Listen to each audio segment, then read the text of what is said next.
جی سر اچھا سر، اور یہ سر، اور پھر جب ہم مطلب اسلام والے اسی طرح ان پر کوشچن کرتے تو وہ کیا آنسر کرتے ہیں کچھ پھر بھی اس نہیں ہے کا؟ نا، یہی تو مسئلہ ہے، یہی تو وہ چیز ہے نا، جس طرح ہم ہزار بھی ان پر اعتراض کرتے ہیں، جو مٹیریل پرست ہے، جو مادہ پرست لوگ ہیں، جو کمیونسٹ ہے، یہ جو یہ نظریہ رکھتے ہیں، جو خدا کو سرے سے مانتے نہیں ہے، تو ہم اس پہ اعتراض کریں، جی لیکن وہ سر، اس چیز کو نہیں مانتے نا۔ مذہب تو ایک ایسی چیز ہے نا، آپ دور نہ جائے، آج کی دور میں آپ کو بتا دوں، یہ جو ہمارے ہاں اختلاف ہے شیعوں کا یا سنیوں کا یا بریلویوں کا یا جو دیوبندیوں کا وغیرہ کا جو اختلاف ہے، ہر ایک نہیں کہتا کہ نہیں میں بس ٹھیک ہو، اگرچہ ان کو پتہ بھی چل جاتا ہے کہ ادھر میں غلطی بھی ہو، لیکن کہتے ہیں نہیں نہیں میں تو حنفی ہوں، بھلے میں غلطی پر ہوں، لیکن حنفی وہ شیعہ ہے، میں اس کی بات نہیں مان سکتا۔ اگر اس کی بات صحیح بھی ہو تو پھر ہم اس ماننے کو تیار نہیں ہوتے۔ یہ ایک نیچرلی قدرتی طور پر یہ چیز ہوتی ہے، جو کہ بری چیز ہے، لیکن مسلمانوں کے اندر اگر ایسی کوئی چیز ہو تو کم از کم ان کا ایمان تو برقرار رہتا ہے، لیکن اگر ایمان سے ہٹ کر کچھ اور ہو ایسا تو پھر وہاں تو بندے کا ایمان بھی محفوظ نہیں رہتا۔ سمجھ آ رہی نا میری بات؟ جی سر، اچھا جی، اب جو ہم اوسطی نظریہ کیا ہے، یہ ذہن میں رکھ لے، بہت امپورٹنٹ چیز ہے۔ یہ جو ہم اوسطی نظریہ ہے، اس کو ہم اپنے الفاظ میں بھی کہتے ہیں عقیدہ وحدت الوجود، عقیدہ وحدت وحدت الوجود۔ الوجود۔ ہمارے ہاں دو عقیدے پائے جاتے ہیں، یہ لکھ لے اپنے پاس۔ ایک ہوتا ہے عقیدہ وحدت الوجود، اس کا بانی جو ہے نا وہ ہے ابن العربی۔ کون ہے اس کا نام بانی ہے؟ ابن العربی، ٹھیک ہے۔ اور ایک ہوتا ہے عقیدہ وحدت الشہود۔ وحدت الشہود کا کیا مطلب ہے؟ اس کا بانی ہے مجدد الفسانی، شیخ احمد سرہندی، مجدد الفسانی۔ بات آ رہی ہے سمجھ؟ ایک ہوتا ہے، ایک ہے عقید وحدت الشہود اور دوسرا ہے عقید وحدت الوجود۔ یہ دو الگ عقیدے ہیں، یہ لکھ لیں اپنے پاس، جس میں کہ عقید یہ اکثر پوچھا بھی جاتا ہے کہ عقید وحدت الوجود کا جو بانی ہے وہ ابن العربی ہے، اور عقید وحدت الشہود کا جو بانی ہے وہ مجدد الفسانی ہے۔ اور میں ان کی ڈیفینیشن تعریف بھی بتا دوں گا کہ عقید وحدت الوجود کسے کہتے ہیں اور عقید وحدت الشہود جو ہے نا وہ کسے کہا جاتا ہے۔ پھر یہ نہیں کہنا کہ سر ہم نے یہ پڑھا نہیں تھا، یہ جو امپورٹنٹ چیزیں ہوتی ہے نا یہ میں آپ کو ساتھ ساتھ بتاتا بھی رہتا ہوں، ٹھیک ہے؟ اچھا سر جی، یہ مجدد الفسانی کا نام کیا تھا؟ شیخ سرہندی رحمہ اللہ کی کیا؟ شیخ احمد سرہندی۔ جی سر، اچھا اب اچھا اب جی جی، تناسخ کا مطلب یہ ہے یعنی کہ چینج ہونا، یعنی تبدیل ہونا۔ ہم کہتے ہیں نا نسخہ، تناسخ نسخہ سے ہے نا۔ نسخہ کا مطلب کیا ہے؟ مٹانا، زائل کرنا، ریموو کرنا۔ ہم نے کہا نا کہ یہ آیت منسوخ ہے، کیا مطلب کہ یہ آیات ابھی منسوخ ہے، یہ ہاں نسخ سے ہے، تو تناسخ اسی سے ہے۔ اچھا، ہم اوسطی نظریہ کیا ہے؟ ہم جب ہندو پر اعتراض کرتے ہیں نا، ہندو پر، کہ یہ جو آپ اتنے خداؤں کے قائل ہیں کہ آپ پہاڑ کو سجدہ، گائے کو سجدہ، چوہے کو سجدہ، مینڈک کو سجدہ، کچوے کو سجدہ، سب کو آپ نے بھگوان بنا ہے۔ 1 لاکھ سے لے کر 30 کروڑ خداؤں کا تصور موجود ہے ہندو مذہب میں۔ سمجھ آ رہی میری بات؟ نمبر 1۔ دوسری نمبر، ہم جب ان پر اعتراض کرتے ہیں نا، ہم جب ان پر اعتراض کرتے ہیں کہ آپ اتنے زیادہ خداؤں کو مانتے، یہ کیا ہے؟ انہوں نے کہا ہم تو نہیں مانتے ان زیادہ خداؤں کو۔ تو ہم کہتے ہیں کیوں نہیں آپ تو اتنا زیادہ خدا، یہ جو آپ نے زیادہ خدا یہ کیا ہے؟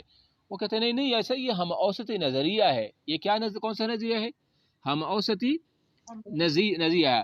اور ایک کی مثال بھی انہوں نے بڑی وہ پیش کی ہے نا کہ ہم اوسطی عقیدہ یہ ہے کہ تمام دیوتا اور دیویاں اور سارے مظاہر فطرت یعنی آگ، پانی، دریا، زلزلے، وبائی ایک واحد قوت حیات کی مختلف ظہوروں کا نتیجہ ہے۔ یہ کہتے ہیں کہ یہ جتنے بھی آپ کو یہ پہاڑ، دریا، پرندے، چرندے جو بھی نظر آتے ہیں نا، یہ اصل میں جس کو یہ بھگوان کہتے تو ہم اس کو خدا و اللہ کے لیے یہ کہتے ہیں اللہ کی ظہور کی مختلف صورتیں ہیں۔ نہیں آئی سمجھو؟ یعنی کہ مطلب یہ ہے، یہ جو ہم اس پر اعتراض یہ کہتے ہیں جو آپ کو یہ کچھوا سانپ یہ جو نظر آتا ہے نا، یہ اصل میں کچھوا سانپ ہے نہیں جس کو ہم پوچھتے ہیں، جس کو ہم خدا یہ کہتے ہیں، اصل یہ خدا کی جو جس کو یہ بھگوان کہتے ہیں اور اس کو ہم کیا کہتے ہیں؟ اللہ کہتے ہیں۔ یہ کہتے ہیں کہ یہ ان کی مختلف ظہوروں کا نتیجہ ہے۔ آپ کے سامنے شیشہ ہے، آپ کے سامنے شیشہ ہے۔ تو کبھی ایسا ہوتا ہے نا، کبھی کبھی آپ نے دیکھا ہوتا ہے ایک شیشہ ایسے ٹائپ کا ہوتا ہے جس میں آپ کی بیکت وقت 10-15 شکلیں آپ کو اپنی نظر آئے گی، ہوتا ہے نا ایسا؟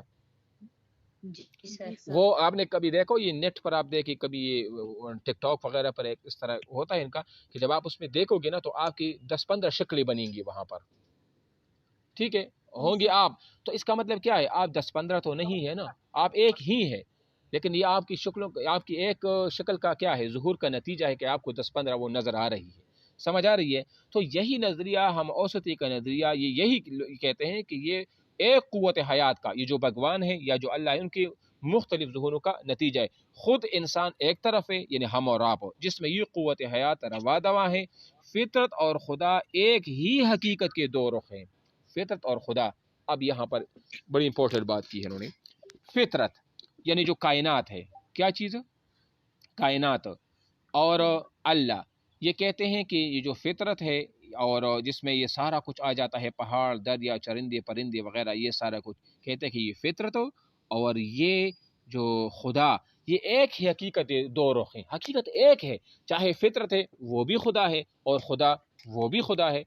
تو یہ کیا ہے؟ کہتے ہیں یہ ایک ہی حقیقت کے دو رخ ہیں. کیا مطلب ہے؟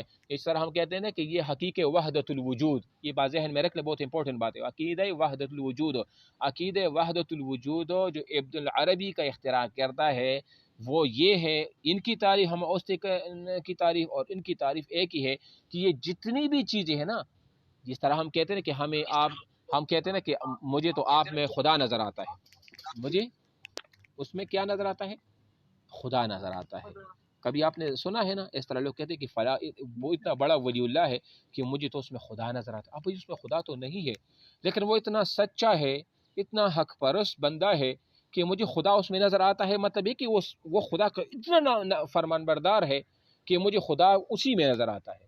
مطلب ہے کہ خدا کی جتنے احکامات ہیں وہ ان کو فالو کرتا ہے. جیسے ہم کہتے ہیں نا کہ ہم نحو میں ایک مثال دیتے ہیں کہ فلاں زید جو ہے نا، زید وہ عادل ہے. وہ کیا ہے؟ عادل ہے، یعنی انصاف کرنے والا ہونا. تو ہم کیا کہتے ہیں؟